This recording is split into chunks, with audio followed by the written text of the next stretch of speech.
세월의 흐름을 막을 수 있는 사람은 아무도 없죠. 하늘의 새를 떨어뜨린다는 권력자도 마찬가지입니다. 성경은 풀은 마르고 꽃은 시드나 말씀합니다. 그러니까 그 어떤 꽃도 10일 이상은 붉을 수가 없는 겁니다. 제 아무리 화려하게 꽃을 피웠을지라도 때가 되면 지게 되어 있는 겁니다. 그럴 때 있는 아브라함 역시도 그러했는데요. 오늘 우리가 읽은 본문 1절을 보면 아브라함이 나이가 많아 늙었고 그렇게 말씀하죠. 아브라함도 세월의 흐름을 피하지는 못한 겁니다. 그럴 때 우리는 늙어감을 자연스러운 것으로 받아들일 수 있어야 합니다. 진시황과 같이 시간의 흐름을 거스리려 할 필요는 없습니다. 늙지 않기 위해서 발버둥 칠 필요는 없는 것이죠. 시간의 흐름을 겸허하게 받아들이는 것이 지혜입니다. 내 몸이 이전과 같지 않으면 낙심하게 되죠. 또 심지어는 분노하기도 하는데 여러분, 그럴 필요는 없습니다. 이 땅에서의 삶이 다하면 저 천국의 영광이 우리에게 주어질 것입니다. 그러므로 우리는 시간의 흐름을 자연스럽게 받아들여야 합니다. 오늘 성경을 보면 아브라함도요, 이제 나이가 많아서 늙게 되었다 말씀하는데, 그럴 때 그에게 꼭 해야 할 일이 한 가지 있었죠. 바로 이삭을 장가 보내는 일이었습니다. 어떤 이유에서인지 이삭은 오랫동안 결혼하지 않고 있었습니다. 어머니가 죽을 때까지 그는 미혼으로 지냈고, 그 후로도 3년 동안 결혼하지 아니하여 이제 나이 40이 되도록 지금 결혼하지 않고 있는 겁니다. 혹자는 이 이삭의 결혼이 늦은 까닭이 이제 그의 어머니 사라가 이삭을 그만큼 애지중지했기 때문에 그랬으리라 추측을 합니다. 이 100세에 낳은 아들이다 보니까 이제 너무나 아까운 거예요. 누굴 줄 수 없는 거예요. 그러다 보니까 이제 이삭의 결혼이 늦어졌으리라 생각하는데, 어쨌든 오늘 본문을 보면 이제 더 이상 이삭의 결혼을 늦출 수가 없는 겁니다. 이에 아브라함은 집안의 모든 소유를 맡아 주관하는 충성된 종을 부릅니다. 성경은 그 종이 누구인지 우리에게 말씀하여 주지 않으나, 사람들은 아브라함이 한때 자신의 전 재산을 물려줄 상속자로 생각하였던 엘리에셀이 아닐까 생각을 합니다. 창세기 15장 2절을 보면 아브라함이 이르되 주 여호와여, 무엇을 내게 주시려 하나이까? 나는 자식이 없사오니 나의 상속자는 이 다메섹 사람 엘리에셀이니이다. 여러분, 이처럼 엘리에셀은 아브라함이 가장 신뢰하는 사람이었는데, 그때 이제 아브라함은 그에게 자신의 허벅지 밑에 손을 넣고 맹세토록 합니다. 여기서 오늘 본문에 나오는 이 허벅지는요, 이제 지난 개역 성경은 환도뼈라고 번역하고 있죠. 그리고 이제 공동 번역 성경은 사타구니라는 말로 번역하는데, 사실은 이제 남자의 주요 부위가 있는 곳입니다. 그럴 때 이 부위에 손을 대고 맹세토록 했다라는 것은 이 일이 그만큼 중요한 일이라는 겁니다. 너는 반드시 이 맹세를 지켜야 한다, 그런 뜻이죠. 그럴 때 맹세의 내용이 무엇이었는가? 그것은 이삭만큼만은 가난한 사람이 아닌 내 고향에 있는 친척과 결혼을 시켜야 된다, 그런 것이었습니다. 3절과 4절을 보면 너는 내가 거주하는 이 지방 가나안 족속의 딸들 중에서 내 아들을 위하여 아내를 택하지 말고 내 고향 내 족속에게로 가서 내 아들 이삭을 위하여 아내를 택하라. 여러분, 그럴 때 이는 순혈주의를 뜻하는 것은 아니었습니다. 다시 말하면 우리끼리, 우리만이라고 말하는 것이 아니었죠. 여러분, 순혈주의라는 것이 있죠. 단일 혈통, 순수 혈통만을 고집하는 것입니다.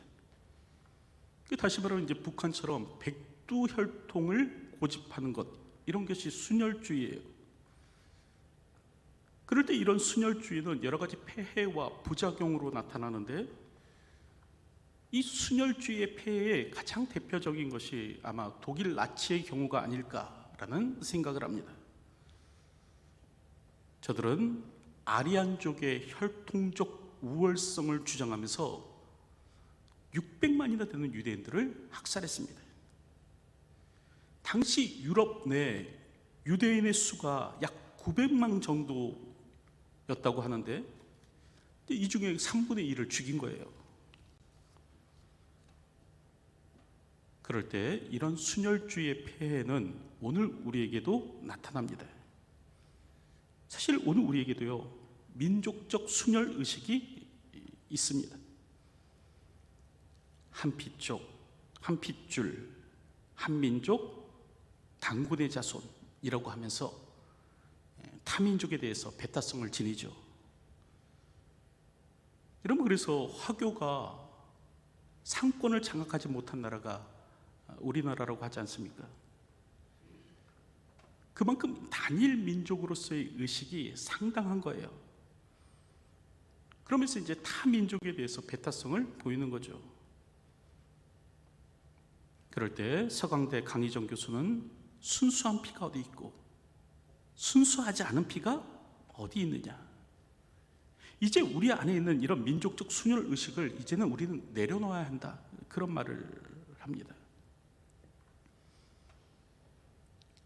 그럴 때 이런 순혈 의식은 민족적인 것만이 아니라 이 공직 세계 안에서도 존재하는데, 나는 행시 출신이다, 경찰대 출신이다, 공채 출신이다 해서 특권 의식을 갖고 서로 뭉쳐주고 서로 끌어주며 다른 사람들, 일반 사람들을 배제하는 일을 합니다.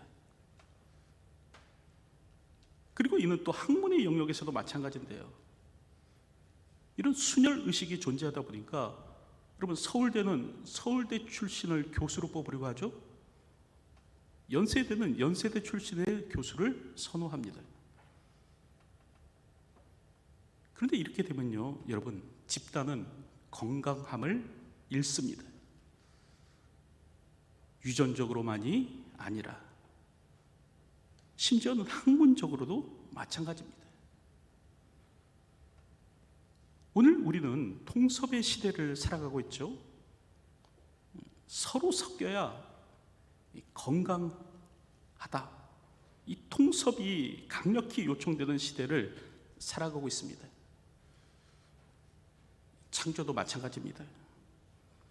여러분, 창조란 전혀 이질적인 것을 섞고 결합해야 이전에 어떤 새로운 것이 만들어질 수 있습니다. 끼리끼리만으로는, 같은 것들만으로는 새로운 창조가 불가능합니다. 그러므로 순혈주의라는 것이 어떻게 보면 막 고상해 보이고 깨끗해 보이지만 실제로는 많은 방패와 폐해로 나타나더라라는 거죠. 그러므로 우리는 우리끼리, 우리만의 의식을 버려야 합니다. 여러분, 그럴 때 아브라함이 내 고향, 내 족속에게로 가서라는 것은 순혈주의에 대한 그의 주장이 아닙니다. 아브라함이 내 고향, 내 족속에게로 가서라고 한 것은 이 가나안 사람들과의 통혼에서 비롯되는 종교적 혼합, 우상 숭배를 막으려 했던 것이죠.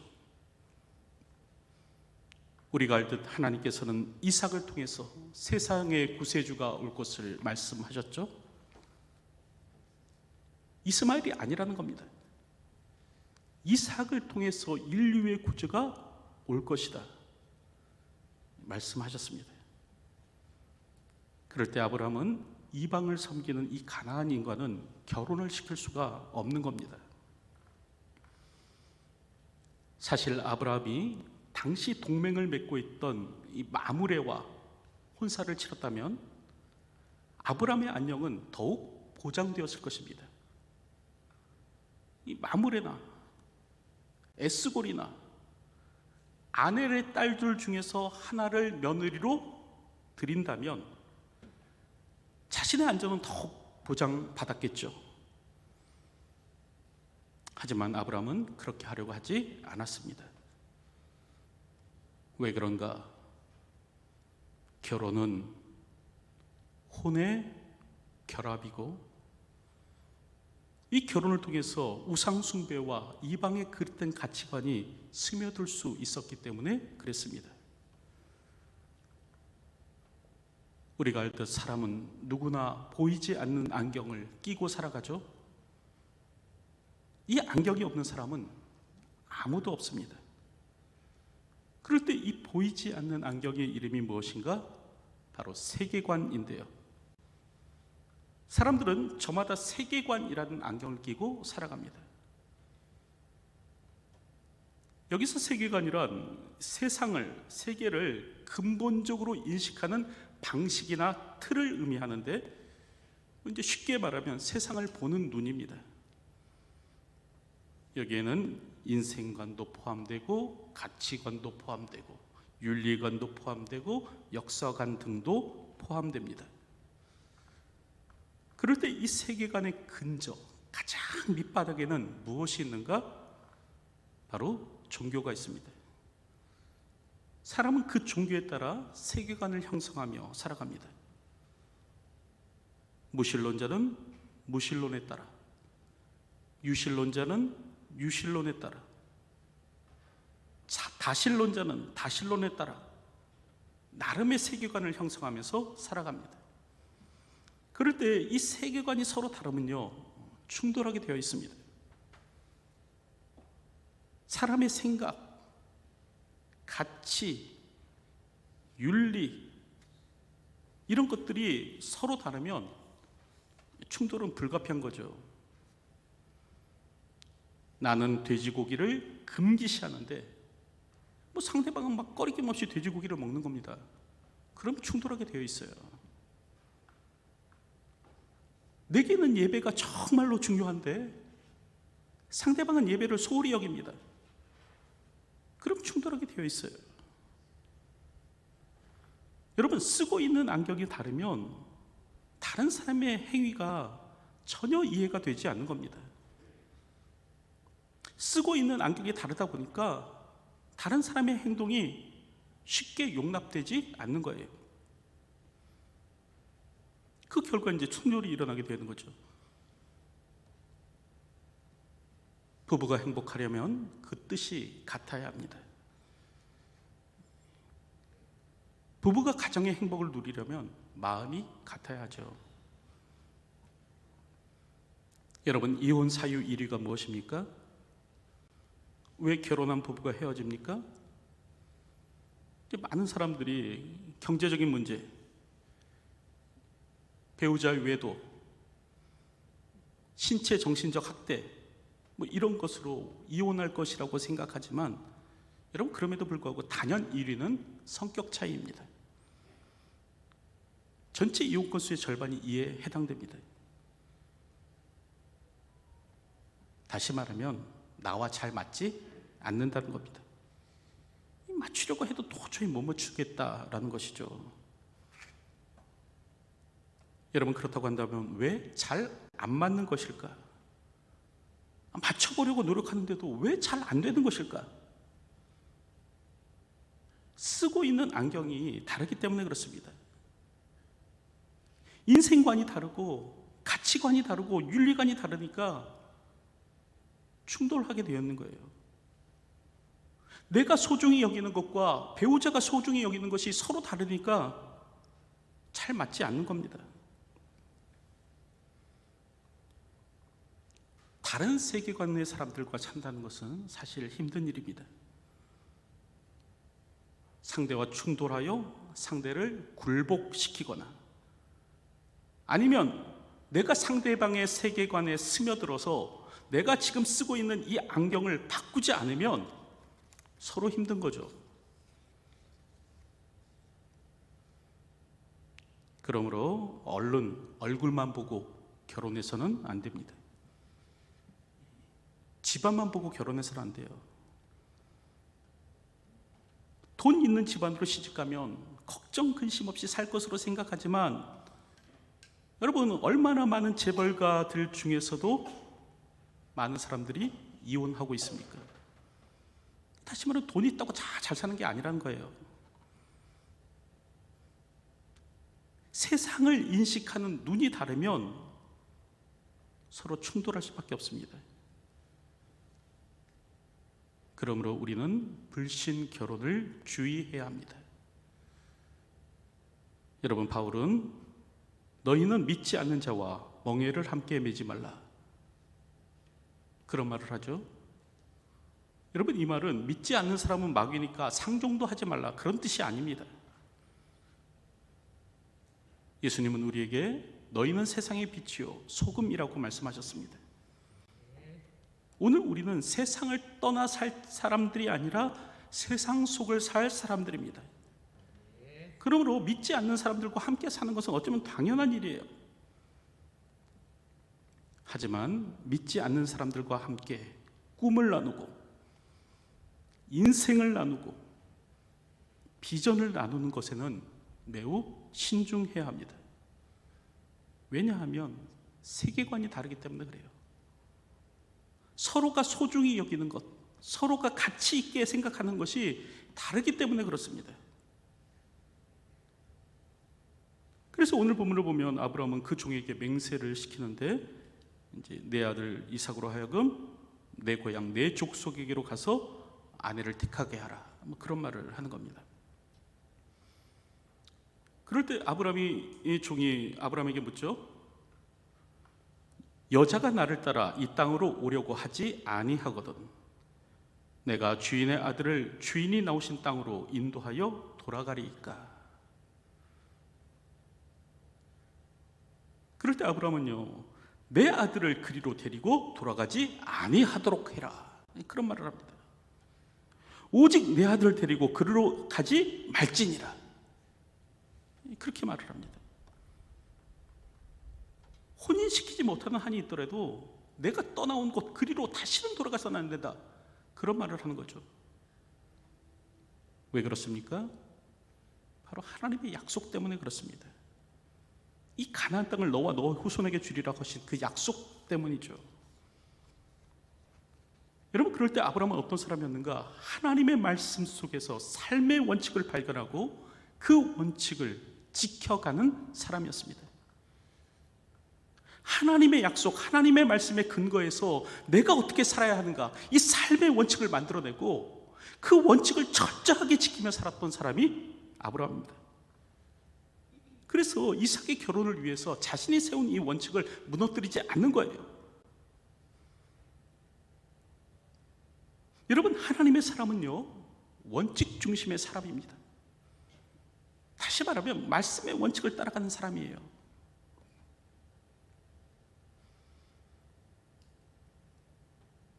여러분의 평가와 저의 평가가 조금 다를 수는 있겠지만, 사실 저는 개인적으로 고 노무현 대통령을 좋아합니다. 특별히 그분이 하신 말씀, 원칙 있는 패배라는 말을 좋아하는데, 여러분, 이 땅에 많은 사람들이 승리지상주의로 살아가죠. 어떻게 이기면 된다는 거예요. 상대를 물고 뜯어서라도 이길 수 있으면 이기겠다라는 겁니다.